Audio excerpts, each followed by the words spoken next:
Bismillah, Alhamdulillah, wassalatu wassalamu ala Rasulillah. Assalamu alaikum. Learn Tajweed the easy way 3-minute series lesson 56b, in which we will practice Surah Al-Hashr verse 24 with Qari al-Shaykh Mahmoud Khalil al-Husari. Let's take a motivational tip first.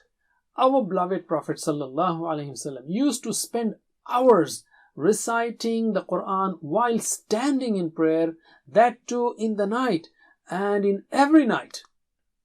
So if we indeed love our Prophet sallallahu alaihi wasallam, then can't we take out just 3 minutes, that too during the day, to know how to recite it properly? Inshallah we can. May Allah give us tawfiq. So let us start. A'udhu billahi minash shaitanir rajim. هو الله الخالق البارئ المصور له الأسماء الحسنى يسبح له ما في السماوات والأرض وهو العزيز الحكيم.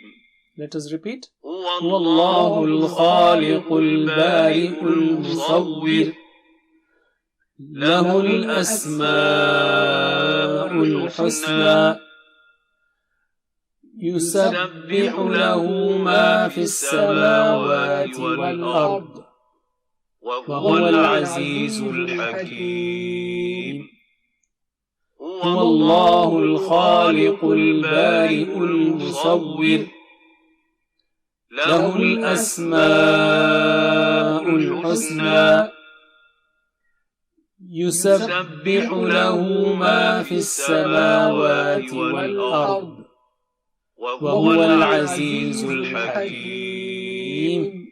That's it. Jazakumullah khair. Wassalamu alaikum. Please visit understandquran.com for our courses on Read Al-Quran, Learn Tajweed and Understand Al-Quran, and for one-to-one learning. Jazakumullah khair. Wassalamu alaikum.